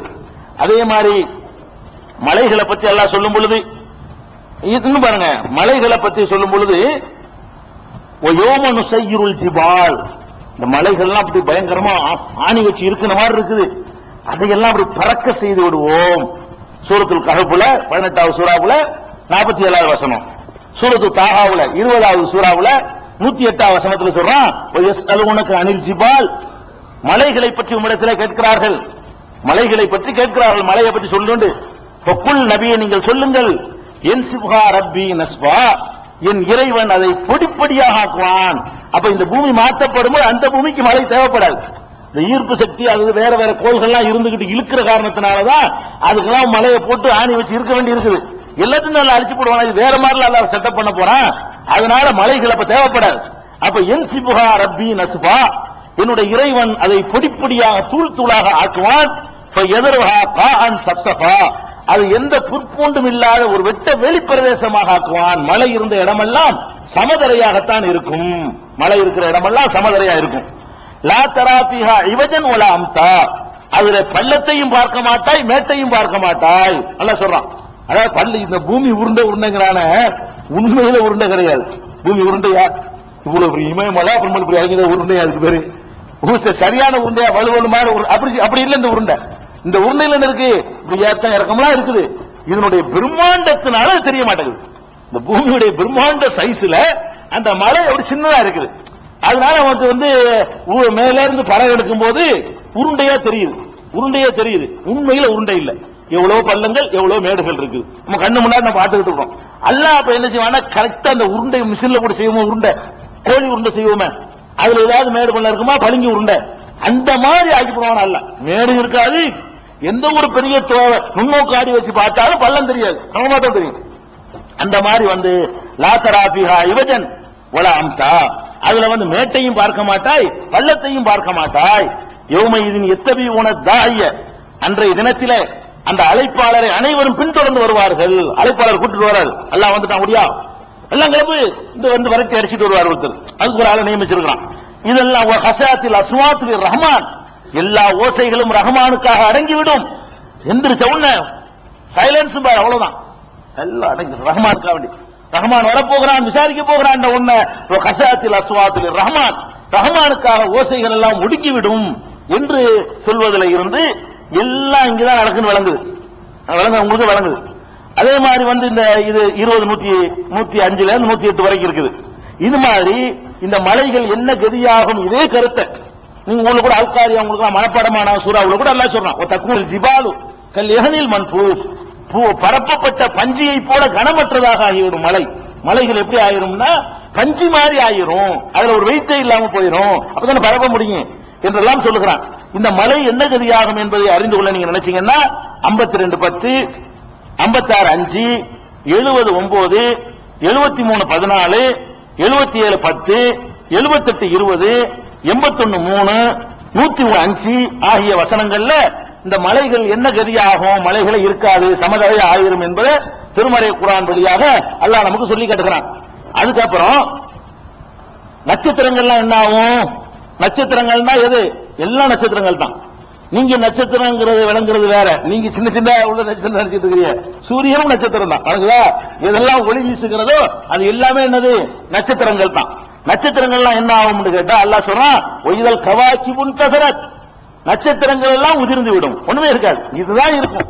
எல்லாத்தையும் விட இது சிறந்தது. இது ரொம்ப சின்னதா இருந்தாலும் சூரியனை விட 11 மடங்கு சின்ன சைஸா இருந்தாலும், எல்லா கேலக்சியோட ஒப்பிடும் பொழுது ஒண்ணுமே இல்லைங்கிற அளவுக்கு பூமி சின்னதா இருந்தாலும், நம்மளை படைக்கிறதுக்கு எந்த பூமி அல்லாஹ் தகுதியானதை தேர்ந்தெடுத்தானோ நம்மளுக்கு பரிசு தர்றதுக்கும் இதைத்தான் தேர்ந்தெடுக்க போறான். அதுல எந்த டவுட்டும் கிடையாது. அதே மாதிரி அதெல்லாம் போயிரும் சொல்லி காட்டுறான். இது போக இந்த மொத்தமாவே அந்த ஒரு சூறா அப்படி படிச்சு பாத்தீங்கன்னா அந்த உலகம் அழிகிறது பற்றி சொல்லுவோம். சுப்ஹானல்லாஹ், ரொம்ப அற்புதமான இலக்கிய நடையில சூரத்து தக்வீர் சூரா இத ஷம்சு குவ்விரத் அடிக்கடி படிக்கலாம். அந்த ஒரு சூறா அப்படியே இதயத்தை அப்படி பிழிகிற மாதிரி இருக்கும். அந்த காட்சியை நம்ம கண்ணு முன்னாடி கொண்டு வர்ற மாதிரி எல்லாத்தையும் சேர்த்து சொல்றான். ஒரு இடத்திலேயே எல்லாத்தையும் சேர்த்து சொல்றான். அதான் எப்படி சொல்றான்? இத ஷம்சு குவ்விரத், சூரியன் சுருட்டப்படும் பொழுது, ஒய்தன் நுஜூமுன் கதரத், ஏனைய நட்சத்திரங்கள் எல்லாம் உதிர்ந்து விழும் பொழுது, ஒய்தல் ஜிபாலு சுய்யிரத், மலைகள் எல்லாம் அப்படி பறத்து விடப்படும் பொழுது, ஒய்தல் இஷாரு உத்திலத், சூழ் கொண்ட ஒட்டகங்கள், கற்பமா இருக்கக்கூடிய ஒட்டகங்கள் எல்லாம் கவனிப்பாரற்று விடப்படும் பொழுது, அந்த அதிர்ச்சியில அந்த ஒட்டகத்தோடு கவனிக்க மாட்டாங்களாம். அது சொல்லி காட்டுறான். அதாவது ஒட்டகத்தை பொதுவா அரபியர்கள் நல்லா கவனிப்பாங்க. சூழ் கொண்ட ஒட்டகம் வைங்க, குட்டி போடக்கூடிய நிலையில் இருக்கிறது, அதை இன்னும் கவனிப்பாங்க. இந்த மாதிரி இந்த அதிர்ச்சியில் அதெல்லாம் விட்டுட்டு போயிருவாங்களாம், கவனிப்பாரற்று கிடக்கப்படுமா. ஒய்தல் இஷாரு உத்திலத், சூழ் கொண்ட ஒட்டகங்கள் எல்லாம், அவங்களுக்கு ஒட்டகம் தான் பெரிய செல்வம், அதுக்காக சொல்லி காட்டுறான். அது கவனிப்பாரற்று விடப்படும் பொழுது, ஒய்தல் உஹூஷு ஹுஷரத், காட்டு விலங்குகள் எல்லாம் ஒரு இடத்தில் ஒன்று திரட்டப்படும் பொழுது சத்தத்தை கேட்டோன்னு எல்லாம் ஓடி போயிடும், ஒரு இடத்துல ஒன்னா சேர்ந்துரும். ஒய்தல் பிஹாரு சுஜிரத், கடலிலே தீ மூட்டப்படும் பொழுது, கடல்லாம் பத்தி எரியும். என்ன சம தரையாவில் ஆக்குறீங்களா? நம்ம தண்ணி இல்லாம ஆக்கணும்ல, வேற யாரும் ஓட வைக்கணும்ல. இந்த பூமியில கடலெல்லாம் பத்தி எரிஞ்சிடும். அது சமதரையா, மழையும் இருக்காது கடலும் இருக்காது. அது வேற தண்ணி. பதிரீமின் தகத்தியில் அணுகாருங்க, சொர்க்கத்தை பேசும்போது வருவோம். அது எப்படிப்பட்ட எந்த மாதிரியான தண்ணீரை எல்லாம் இங்க உருவாக்குவான்னு சொல்லி அது பற்றி எரியும் பொழுது, ஒய்தன் நுஃபூசு சுவிஜத், உயிரினங்கள் எல்லாம் ஒன்று சேர்க்கப்படும் பொழுது, ஒய்தல் மௌஊதத்து சுயிலத், உயிருடன் புதைக்கப்பட்ட குழந்தைகள் விசாரிக்கப்படும் பொழுது, அடுத்தது ஸ்டெப்பா போறான், ஃபாஸ்டா போயிட்டு இருக்கான்ல. இதுல என்ன சொல்றான்னு கேட்டா பல காரியங்களை சொல்றான். அடுத்தடுத்த விசாரணைக்கு ஓடிப்பட்டாங்க. இப்படி எல்லாம் போயிட்டு ஒய்தல் மௌஊதத்து சுயிலத், உயிரோடு புதைக்கப்பட்ட பெண் குழந்தைகள் விசாரிக்கப்படுவார்கள். விசாரிக்கப்படும் பொழுது ஐதன் பின் குத்திலத், எந்த காரணத்திற்காக இது கொல்லப்பட்டது என்று விசாரிக்கப்படும் பொழுது, ஒய்த சுஹுஃபு நுஷிரத், ஒவ்வொருவனுக்கும் கொடுக்கப்பட ஏடுகள் விரிக்கப்படும் பொழுது, அப்புறம் விசாரிக்கப்படும். கையில புத்தகம் தருவான், விசாரிச்சு பார்ப்போம். எல்லாம் வேக வேகமா ரொம்ப விரைவா சொல்லிட்டு இருக்கிறான்ல. ஒய்த சுஹுஃபு நுஷிரத், அந்த ஏடுகள் எல்லாம் வந்து விரிக்கப்படும் பொழுது, ஒய்த சமாவு குசிதத், வானம் இடிந்து விழும் பொழுது, ஒய்தல் ஜஹீமு சுஇரத், நரகத்திற்கு மேலும் தீ மூட்டப்படும் பொழுது, கொண்டாந்து வச்சு தீ அதிகமா மூட்ட ஆரம்பிச்சிருவான். ஒய்தல் ஜன்னத்து உஸ்லிபத், சொர்க்கத்தை அருகே கொண்டு வரப்படும் பொழுது, இப்ப சொர்க்கத்தை கொண்டு வரது இங்க சொல்லிடலாம். அங்க நரகத்தை கொண்டு வரதை பற்றி சொன்னா இறைவன் வருவான், நரகம் கொண்டு வரப்படும். இங்க என்ன சொல்றாங்க? ஒய்தல் ஜன்னத்து உஸ்லிபத், எங்கே இருக்கிற சொர்க்கம் கிட்டே கொண்டு வரப்படும் பொழுது, இங்கதான் கொண்டு வரப்போம். ஒய்தல் ஜன்னத்து உஸ்லிபத், சொர்க்கம் கிட்ட வரப்படும் பொழுது, நரகத்துக்கு தீய மூட்டும் பொழுது, கையில ஏட்ட வாங்கும் பொழுது, அலிமத்து நப்சும் மா அகலரத், தான் செய்தது என்ன என்பதை ஒவ்வொருவரும் அறிந்து கொள்வான். ரிசல்ட் மார்க் பாத்துக்கிறாங்க. இதெல்லாம் நடக்கும் பொழுது அலிமத் நப்சுன், ஒவ்வொரு ஆத்மாவும் அறிந்து கொள்ளும், மா அகலரத், தான் என்ன கொண்டு வந்திருக்கிறோம் என்பது பேப்பரை பார்த்து ஹாசா பைலான்னு தெரிஞ்சுக்கிடுவான் அப்படின்னு சொல்லி அல்லாஹ் வந்து எச்சரிக்கிற மாதிரி சொல்றான். இரசம்சு குவீரத்துங்கிற 81வது சூறாவுல 1ல இருந்து 14 வரைக்கும். அதே மாதிரி வந்து சூரத்துல் இன்ஃபித்தார் 82வது சூறாவுல 5 வரைக்கும் நீங்கள் எடுத்து படிச்சீங்கன்னா இந்த காட்சியத்தை நம்ம கண்ணு முன்னாடி கொண்டு வந்து நிப்பாட்டி காட்டுகிறான் நல்லா. அப்ப என்ன வழங்கணும்? இந்த உலகம் அழிக்கப்படுறது எப்படி அமையும்ங்கிற செட்டிங் எப்படி அமையும் கேட்டா, ஒரு சூர் ஊதப்படும், உலகம் அழியும். அந்த அழியும் போது மலைகள்லாம் அழிஞ்சிரும், கடல்கள்லாம் அழிஞ்சுவிடும். இந்த பூமி வேற ஒரு பூமியாக என்னுடைய தன்மை மாற்றப்பட்டு விடும், மேடு பள்ளம் இல்லாமல் ஆக்கப்பட்டு விடும். இங்கே சொர்க்கத்துக்கு கொண்டு வரப்படும், இங்கே நரகமும் கொண்டு வரப்படும். இங்கே இறைவன் மலக்குகள் அணிவகுக்க இங்கே வருவான், வந்து ஏடுகள் கையில தரப்படும், இங்கே விசாரணை நடக்கும். இவ்வளவு இதுல விளங்குது. இந்த இது வரைக்கும் வாசித்த குர்ஆன் வசனங்கள்ல இருந்த கதை இல்ல, கற்பனை இல்லைன்னு சொந்த கருத்து ஒண்ணும் கிடையாது. எல்லாம் உங்களுக்கு நம்பவோட சொல்லிருக்கு, நீங்களே பார்த்து தெரிஞ்சுக்கலாம். இந்த மாதிரியான ஒரு அடிப்படையில தான் இந்த உலகம் வந்து அழிக்கப்படும் என்பது நம்ம விளங்கிக்கிறணும். இந்த அழிக்கப்படுற இடத்துல ஈமான் கொள்ற விஷயத்துல இடையில ஒரு செய்தி நம்ம சொல்ல வேண்டியிருக்கு. ஏன்னா மறுமை நாள் நம்புவதற்குள்ள இன்னொன்று அடங்கி இருக்குது. பொதுவான ஆகிரத்து ஒண்ணு இருக்குது, ஒவ்வொரு மனிதனுக்கும் ஒரு ஆகிரத்து ஒண்ணு இருக்கு. ஒவ்வொரு மனிதனுக்கும் கடைசி நாள் ஒண்ணு இருக்குல்ல. நான் என்னைக்கு சாவணும், எனக்கு கடைசி நாள் வணங்குதா. அப்ப அதுல இருந்து எழுப்புற வரைக்கும் என்ன நடக்கும்ங்கிறது அந்த வெற்றிடமா இருக்கு பாருங்க, அதையும் அதுக்கு மார்க்கத்தில் என்ன இருக்கோ அதை விளங்கி நீங்க நம்பி ஆகணும். அதாவது உலகம் அழிச்சிருவான்ல விசாரிச்சிருவான் அவங்களுக்கு சரி. யாருக்கு எந்த காலத்துல அழிக்க போறானோ அந்த காலத்துல வாழ்றவனுக்கு பிரச்சனை இல்ல. ஆதம் அலைஹிஸ்ஸலாம் கதி இப்ப என்ன? உங்க பாட்டனார் கதி என்ன? அவர் போய்த்தார், அவருக்கு அப்புறம் இங்க இருக்காரு அவரு, அவருடைய கதி என்ன? அதை பற்றி மார்க்கம் ஏதாவது சொல்லுதா? நம்பணுமா இல்லையா? அதை நம்ம சொல்லி கபருன்னு ஒண்ணு இருக்குது, அல்லாஹ் அதுலயும் ஒரு விசாரணை வச்சிருக்கான். ஏன்னா கபர் நுழைச்சு விளங்கி ஆகணும். ஏன்னா கபர் வேதனை இல்லைன்னு ஒரு கூட்டம் கிளம்பிட்டானுவோ. ஒரு கூட்டம் கபர் வேதனை ஆழம் கிடையாது, கபர் வேதனை அப்படி இருக்க முடியும் அப்படின்னு சொல்லி அது பெரிய தத்துவங்கள்லாம் சொல்லி என்ன தத்துவம் சொல்றா?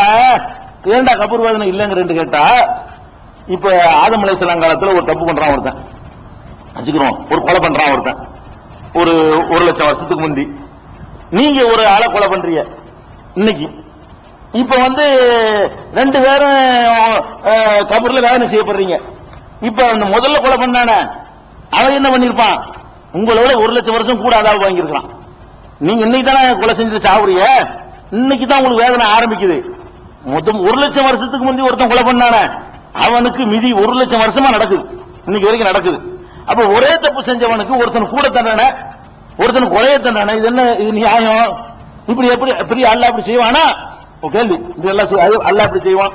அப்ப ஆரம்பத்தில் செத்தவனுக்கு அதிகமான தண்டனையும் கடைசியா சாவுறவனுக்கு கொஞ்சம் தண்டனையும் கிடைக்குது கபர்ல.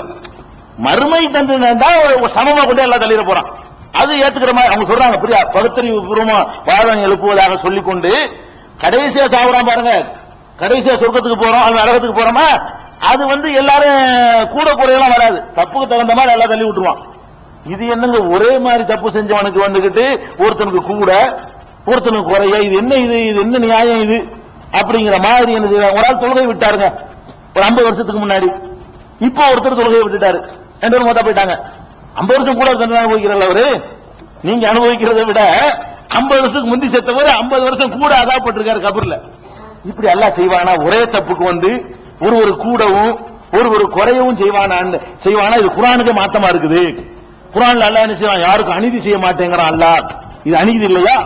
அதனால் கபர் வேதனை கிடையாது என்று ஒரு பெரிய தத்துவம் மாதிரி குழப்பி கொண்டிருக்கிறார்கள். இது அல்லாஹ்வுடைய நீதிக்கு மாற்றம் கிடையாது. அல்லாஹ்வே நான் இப்ப செய்வேன்னு சொல்லி காட்டுறான். இது அநியாயமே கிடையாது. ஏன் கிடையாது? இந்த முதல்ல ஒருத்தன் தப்பு செய்யறான் பாருங்க, அவன் பிந்தி தப்பு செய்யறவனுக்கு முன்மாதிரியா இருக்கான். அவன் நம்மளுக்கு கெடுத்திருக்கான் இல்லையா? ஒன்னு கெட்டதுக்கு ஒரு தண்டனை, 50 வருஷம் கெடுத்திருக்கான்ல அதுக்கு ஒரு தண்டனை. ஒருத்தன் முதல்ல கொலை செய்ய போய் தானங்க அடுத்தவன் கத்திக்கிட்டு இருக்கிறான். முதல்ல ஒருத்தன் கொலை செஞ்சு அவன் அராஜகம் பண்ணணும், நம்மளும் இப்படி பண்ணலாம் போல இருக்கு, என்ன பண்ணி விடுவாங்க அப்படிங்கிற எண்ணத்தை உண்டாக்குனது. முதல்ல ஒருத்தன் தொழுகையை விடுறத பார்த்துட்டு அவன் தொழுவாம அப்படி ஒரு ஊர்ல எல்லாம் தொழுகிற மக்கள் இருந்தாங்க, எல்லாரும் தொழுவாங்க. ஒரு 4 பேர் இப்படி ஊர்ல சில ஊர்ல கட்டுப்பாடு போடுவாங்க, சினிமாக்கெல்லாம் போக கூடாது, உழுந்தா இருந்துகிட்டு இருக்கு. ஒரே ஒருத்தன் திமிரா போயிருவான், போனவன் அப்படியே உழுவு உடைஞ்சிடும். ஒரே ஒருத்தன் போவோம், 2 பேர் 3 பேர் 4 பேர் 10 பேர் 5 பேர் போயிடும். கும்பிட்டு பேருக்கு யாரா காரணம்? நீ ஒருத்த போற வச்சா இன்னொருத்த போனா, இந்த 2 பேர் போற பார்த்தானா கொஞ்சம் 3 பேர் போனா, இந்த 3 பேரை பார்த்தானா மொத்த சமுதாயம் கட்டுச்சு. அப்ப முந்தி செஞ்சவனுக்கு கூட தண்டனை கொடுக்கணுமா இல்லையா? முந்தி செஞ்சவன் தப்பு செஞ்சவன் தான் கெட்டது மட்டும் இல்லாம அடுத்தவரை கெடுத்திருக்கிறான், கெடுப்பதற்கு காரணமா இருந்திருக்கிறான். இது நான் சொல்ல அல்லாஹ்வே சொல்றான், அவர்கள் தங்கள் சுமையையும் சுமப்பார்கள், தாங்கள் யாரை வெளிகெடுத்தார்களோ அவர்கள் சுமையும் சுமப்பார்கள். யஹ்மிலூன அவ்ஸாரஹும் வ அவ்ஸாரும் அவ்ஸாரிஹிம் அல்லாஹ் சொல்லி காட்டுறான். தங்கள் சுமையை சுமப்பார்கள், கெடுத்தவனுடைய சுமையை சேர்த்து சுமப்பார்கள் என்று அல்லாஹ் சொல்றான். அதனால இது பெரிய தத்துவம்லாம் கிடையாது. முதல்ல ஆதம் அலைஹிஸ்ஸலாத்துடைய காலத்தை ஒருத்தன் கொலை பண்ணான்னா மும்பூட்டு கொலைக்கு அவன் தான் காரணம். அவனுக்கு எத்தனை லட்சம் வருஷம் கூட கொடுத்தாலும் ஓகே. வழங்குதா? இன்னைக்கு நான் ஒரு கொலை செஞ்சுட்டேன்னா எனக்கு பிந்தி வர்றவனுக்கு நான் வழிகாட்டி ஆயிடுறேன். நான் இன்னைக்கு ஒரு கொலை செஞ்சுட்டேன்னா இவனுக்கு கொலை செய்ய நம்மள செஞ்சா என்ன என்ற எண்ணத்தை நான் விதைக்கிறேன். அப்ப அந்த மாதிரி கெடுக்கிற குற்றத்தையும் சேர்த்து சுமக்கிறார்கள் என்ற அடிப்படையில் கபரை நீங்க நம்பணும். இன்னொன்னு என்னன்னு கேட்டா, கபரை பத்தி குர்ஆன்ல இருக்குதா? இந்த கபர் வேதனை இல்லைங்கிற கூட்டம் கபரை பத்தி குர்ஆன்ல இருக்குதா? குர்ஆன்ல கிடையாது. அதனால ஹதீஸ்ல தான் இருக்குது. ஹதீஸ்ல தான் ஏத்துக்க முடியாது, குர்ஆன்ல தான் ஏத்துக்கிறோம் என்று சொல்லக்கூடிய காட்சியெல்லாம் நீங்க பாக்குறீங்க. ஆனால் திருமறை குர்ஆனை நீங்க பாத்தீங்கன்னு சொன்னா கபரை பத்தியும் குர்ஆன்ல இருக்குது. கபரை பத்தி என்ன, கபருங்கிற வார்த்தை இல்லையே தவிர கபரை பத்தின விஷயங்கள் இருக்கு, குர்ஆன்ல இருக்குது. எப்படி இருக்குது? சூரத்து காஃபிர் 40வது சூரா 46வது வசனம். அதில் அல்லாஹ் சொல்லி காட்டுகிறான், அன்னாரு யூரலூன அலைஹா உதுவும் அஷியா, காலையிலும் மாலையிலும் நரகத்திற்கு அவர்கள் நரகத்திலே காட்டப்பட்டுக் கொண்டிருக்கிறார்கள், நரக நெருப்பிலே காட்டப்பட்டுக் கொண்டிருக்கிறார்கள். யௌம தக்கூமு ஸாஅத்து, கியாமத் ஏற்படும் பொழுது அதுகிலு ஆல ஃபிரௌன் அஷத்தல் அஸாப், இந்த ஃபிரௌனுடைய கூட்டத்தை பத்தி அல்லாஹ் சொல்றான். ஃபிரௌனுடைய கூட்டத்தை மூழ்கடிச்சிடுறான்ல, மூழ்கடிச்சுட்டு அல்லாஹ் சொல்றான், இவர்களுக்கு மூழ்கடிச்சவன சும்மா இருக்கலாம் நினைச்சிட்டு இருக்காதீங்க, இப்ப நரக வேதனை அனுபவிச்சுட்டு இருக்கிறாங்க.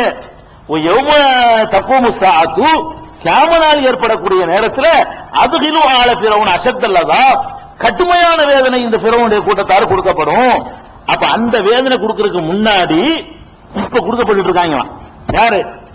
ஃபிரௌனுடைய, அதாவது மூத்தாப்புறம் ஒண்ணுமே இல்லாம போச்சு, அப்புறமேல அல்லாஹ் வந்து மறுமையில கொடுக்கிறது மட்டும்தான் தண்டனை என்று சொன்னா, ஃபிரௌனுடைய கூட்டத்தாரை பற்றி அல்லாஹ் என்ன சொல்கிறான்? அவர்கள் இப்பவும் நரகத்தில் வேதனை செய்யப்பட்டுக் கொண்டு, வேறு மாதிரியான நரகம் செய்யப்பட்டுக் கொண்டிருக்கிறார்கள், கியாமத் நாளையில கடும் வேதனைக்கு அவர்கள் கொண்டு செல்லப்படுவார்கள் என்று அல்லாஹ் சொல்லி காட்டுகிறான். இது வந்து ரெண்டு வேதனை இருப்பதை காட்டுகிறது. கபருன்ற வார்த்தையிலே தவிர நரகத்திற்கு போறதுக்கு முன்னாடி இன்னொரு வேதனை அனுபவித்துக் கொண்டிருக்கிறார்கள். இதே மாதிரி அல்லாஹ் சொல்லி காட்டுகிறான். மனிதன் சாகும் பொழுது சொல்லுகிறான், அல்லி அமலு சாலிஹன் ஃபீமா தரக்து, எனக்கு கொஞ்சம் டைம் கொடுங்களேன், நல்ல காரியம் செஞ்சுட்டு வர்றேன்னு கேட்கிறான். கல்லா இன்னஹா கலிமத்துன் ஹுவ காயிலுஹா, இது வெறும் வார்த்தை, இவன் திரும்பி வந்தாலும் ஒழுங்கான காரியம் செய்ய போறது இல்ல அப்படின்னு சொல்லிட்டு, வராயிஹிம் பர்ஸகுன் இலா யௌமி யுபாஸூன், அவர்கள் எழுப்பப்படும் வரை ஒரு பர்ஸக் என்ற கண்ணுக்கு தெரியாத வாழ்க்கைக்கு பேர் பர்ஸக், கண்ணுக்கு தெரியாத காண முடியாத ஒரு வாழ்க்கை அவர்களுக்கு இருக்கிறது என்று அல்லாஹ் குர்ஆன்ல சொல்றான். 23 சொல்றான். 23 அத்தியாயம் 100வது வசனத்தை சொல்லி காட்டுகிறான். அதனால இது வந்து ரெண்டு வேதனை இருப்பதை குர்ஆன் தெளிவாக சொல்கிறது. அடுத்து இன்னொரு விஷயம் என்ன சொல்லுவாங்கன்னு கேட்டா, யாசின் சூராவுல இந்த காபிர்கள் எந்திரிப்பான்ல, எந்திரிக்கும் போது சொல்லுவானா, பம்ப அசனா மின் மர்கதினா ஹாதா, யாரு எங்களை தூக்கத்திலிருந்து எழுப்புனது அப்படின்னு கேட்பானா காபிர். கேட்டுக்கிட்டு எந்திரிப்பானா. இது கொண்டாந்து காட்டி பத்தியா வேதனை இருந்தா அப்படி சொல்லிட்டு எந்திரிப்பானா? காபிருக்கு கபூர்ல வேதனை இருக்கும். கபூர்ல வேதனை செய்யப்பட்டவன் எந்திரிக்கும் போது தூக்கத்தில் இருந்துச்சு யாருன்னா கேட்பான்? வேதனையிலிருந்து எங்களை எழுப்பினவன் யாருன்னு கேட்கணும். அவன் வேதனை செய்யப்பட்டு இருந்தானே, யாரும் இந்த வார்த்தை சொல்ல முடியாது. அதனால வேதனை கிடையாது என்று அந்த யாசின் சூரா வச்சுக்கிட்டு என்ன செய்வாங்க, பாதிடுவார்கள்.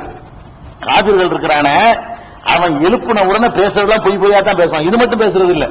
அவன் என்ன செய்வான், எந்திரிச்ச உடனே நம்ம ஒரு 10 நாள் உலகத்தில் வாழ்ந்திருப்போமா அப்படிமா எந்திரிச்சுக்கிட்டு, பல வருஷ கணக்கான 65 வருஷம் வாழ்ந்திருப்பான். இல்ல பிஸ்தும் இல்ல அஷ்ரா, 10 நாள் தான் வாழ்ந்திருப்பீங்க, 10 நாளைக்கு மேல இருக்காது. இன்னொருத்தர் சொல்லுவாரு, விவரமா உள்ளவர் அவரு, இது அம்சலகம் விவரமா உள்ளவர் சொல்லுவாரு, இல்ல ஒரு நாள் தான் வாழ்ந்திருக்கீங்க, 10 நாளா இருக்காது, ஒரு நாள் காலையில் தான் படுத்த மாதிரி தெரியுது. யார் சொல்லுவா? அப்ப அது நெசமா? அப்ப காபீர் சொல்லுவான்னு அல்லாஹ் சொல்லி காட்டுறான். கபூர்ல வேதனை இல்லன்னு அல்லாஹ் சொல்லல, எந்திரிக்கிற காபீர் சொல்லுவானா, என்னடா இது யாரா தூக்கத்தை அப்படிதான் தெரியும். ஒரு உலகத்திலிருந்து இன்னொரு உலகத்துக்கு மாறும் பொழுதுங்க, அந்த உலகத்தில் நடந்தது தெரியாது. நம்ம கிட்ட அல்லாஹ் உடன்படிக்கை எடுத்தான்ல, என்ன உடன்படிக்கை எடுத்தான்? நான் உங்கள் இறைவன் இல்லையான்னு கேட்டான்ல, நம்ம எல்லாம் ஆமான்னு சொன்னோம்ல, அப்படி நல்லா சொல்றானே, யாருக்கா ஞாபகம் இருக்குதா? அல்லாஹ் கேட்டது நீங்க பதில் சொன்னது ஞாபகம் இருக்குதா? ஏன் ஞாபகம் இல்லைன்னு அர்த்தமா? அப்ப அந்த உலகத்திலிருந்து இந்த உலகத்துக்கு வந்தோம்னு தெரியாம போச்சு. இந்த உலகத்துல அந்த உலகத்துக்கு போனா அங்க நடந்த எதுவும் அவனுக்கு தெரியாது, இல்லைன்றான், நடக்கவே இல்லைன்றான். அந்த மாதிரியான ஒரு காபியுடைய புலம்பலை ஆதாரமாக வைத்துக் கொண்டு புலம்பலால் எடுத்து சொல்றான். அது குர்ஆன்ல அல்லாஹ்வுடைய சொல்லாக வரல. காபீர் அப்படி புலம்புவான், யாரா தூக்கத்தில் எழுப்பணும்னு கேட்பான், பதறிக்கிட்டு இருக்கிறவன் என்ன நினைச்சவனும் தெரியாது, அதிர்ச்சியில் இருக்கிறவன். இன்னும் சொல்ல போனா கபருடைய வேதனை எல்லாம் தாண்டின வேதனை இது இருக்க போது எந்திரிக்கிறது. அது பெரிய பெரிய வேதனை வரும்பொழுது என்ன செய்யும்? சின்ன வேதனை ஒண்ணுமில்லாம போயிடும். பெரிய வேதனை வந்துருச்சுன்னு வைங்களேன், சின்ன வேதனை ஒண்ணுமில்லாம போயிடும். அதனால கபர் வேதனை இதெல்லாம் வச்சு இல்லைன்னு சொல்லக்கூடாது. குர்ஆனே 2 வேதனை இருக்குன்னு சொல்லுகிறது, பல வசனங்களுக்கு சான்றா இருக்குது. அதுபோல ஹதீசுகள்ல பெருமானார் ஸல்லல்லாஹு அலைஹி வஸல்லம் அவர்கள் நமக்கு வந்து கபர் வேதனை விட்டு பாதுகாப்பு தேட சொல்றாங்க. 4 விஷயத்திலிருந்து பாதுகாப்பு கண்டிப்பா தொழுகையில தேடி இருக்கிறாங்க. அதுல கபரும் வருகிறது. தொழுகையில் இருக்கும் பொழுது கடனை விட்டு பாதுகாப்பு தேடி இருக்கிறாங்க, தஜ்ஜாலை விட்டு பாதுகாப்பு தேடி இருக்கிறாங்க, கபர் வேதனையை விட்டு பாதுகாப்பு தேடி இருக்கிறாங்க, வாழும் போது மௌத்தாகும் பொழுதும் உள்ள ஃபித்னா சோதனையிலிருந்து ரசூல் ஸல்லல்லாஹு அலைஹி வஸல்லம் பாதுகாப்பு தேடி இருக்கிறாங்க. அதனால கபருங்கிறது வந்து ரொம்ப முக்கியமா பாதுகாப்பு தேட வேண்டிய ஒரு விஷயம். தொழுகையிலே ரசூல் ஸல்லல்லாஹு அலைஹி வஸல்லம் தேடி இருக்கிறாங்க. அதனால கபருல மண்ணுக்குள்ள வாங்கிக்கிற கூடாது. ஏன்னா பல விதமா சிங்கம் புலி சாப்பிட்டு இருக்கும், அது வேற ஒரு பரிசு. நம்ம மண்ணை ஒரு அடையாளமா வச்சுக்கிறோமே தவிர எரிச்சு சாம்பலாக்கி இருப்பாங்க, அவன் மண்ணுக்குள்ள இருக்கிறான் இல்ல. வேற ஒரு ஆத்மீகமான உலகத்தில் வைத்து அவர்களுடைய தப்புக்கு தகுந்த மாதிரி சில அந்த ஆன்மீக உலகத்தில் எப்படி கொடுக்க முடியுமோ அப்படியான ஒரு தண்டனை அல்லாஹ் கொடுக்கிறான். அவனுக்கு முடியும். அவன் நினைச்சாண்டா நம்ம உடம்பு இல்லாத காலத்தில் நம்மகிட்ட அக்ரிமெண்ட் எடுத்தாங்களாம். உடம்பு இல்லாத காலத்தில் நம்மகிட்ட அக்ரிமெண்ட் எடுத்தவனுக்கு உடம்பு இல்லாத காலத்துல ஒரு தண்டிக்கவோ விதிக்கவோ முடியாது நம்ப கூடாது. அதனால இந்த கபரை ஒவ்வொரு மனுஷனுடைய ஆகிரத்து கடைசி நாளுக்கு பிறகு என்ன ஏற்படுது என்பதை நம்பிக்கொள்ள வேண்டும். இதெல்லாம் அழிச்சாச்சு. எழுப்பணும்னு என்ன நடக்கும்? ஏன்னா இதுலதான் நம்ம நிறைய விஷயங்களை தெரிஞ்சுக்கணும். ஒரு விஷயத்தை நல்லா விளங்கிக்கணும். இஸ்லாத்தினுடைய ஜீவன், இஸ்லாத்தினுடைய அடிப்படை மறுமையில தான் இருக்கு. மறுமையில உள்ள அந்த சொர்க்கத்தை அல்லாஹ் திருப்பி திருப்பி ஆசை காட்டுறது இருக்குன்னா அப்ப நம்ம நல்லவர்களா வாழ்வதற்காக வேண்டி நரகத்துல என்னென்ன எச்சரிக்கை இருக்குங்கிற தெரிஞ்சாதான் ஒழுங்கா நம்ம வாழ்க்கையை திருத்திக் கொள்ள முடியும். அதை மேலோட்டமா சொல்ல முடியாது. ஒரு நாள் என்ன கூட போனாலும் சரி, யௌமுல் ஆகிரத்தை பத்தி அது ஒண்ணுதான் இஸ்லாத்தினுடைய ஜீவன். அதை நம்பலன்னா அல்லாஹ் நம்பி கூட வேலை இல்லை. அங்க மிதிப்பான்னு பயந்துக்கிட்டு தான் நம்ம வாழ்க்கையை திருத்திக் கொள்ள முடியும். மறுமை நம்பிக்கை தான் ஒரு சமுதாயத்தில் ஒரு பெரிய புரட்சி ஏற்படுத்த முடியும். அந்த மறுமையை பற்றி உள்ள எழுப்புனவன என்னென்னலாம் நடக்கும், சொர்க்கம் எப்படி இருக்கும், நரகம் எப்படி இருக்கும், என்னென்ன காட்சிகள்லாம் இருக்கும், அவ்வளவு சந்தா என்ன, சிராத்துனா என்ன, அது என்ன, இது என்ன, எவ்வளவு மீசாண்டா என்ன, அது எவ்வளவு விஷயங்கள் இருக்கா இல்லையா, இதுகளெல்லாம் இருக்குதா இல்லையா, இருக்குன்னா எப்படி இருக்குது, என்னென்ன நடக்கும், என்னென்ன மாதிரியான நிகழ்வுகள் அங்க இருக்கும், இறைவனுடைய விசாரணை எப்படிப்பட்டதா இருக்கும் என்பதை எல்லாம் இன்ஷா அல்லாஹ் நாளைக்கு முடிஞ்சா நாளைக்கு பார்ப்போம். நாளைக்கு 10 நாளை கழிச்சு தான் வரும். அதுக்கப்புறம் அடுத்த கிளைக்கு போவோம். சில கிளைகள் சாத்தா முடிஞ்சிடும், சில ஈமானுடைய கிளைகள் விரிவாக போகும். இதோட இன்றைய முடித்துக் கொள்வோம்.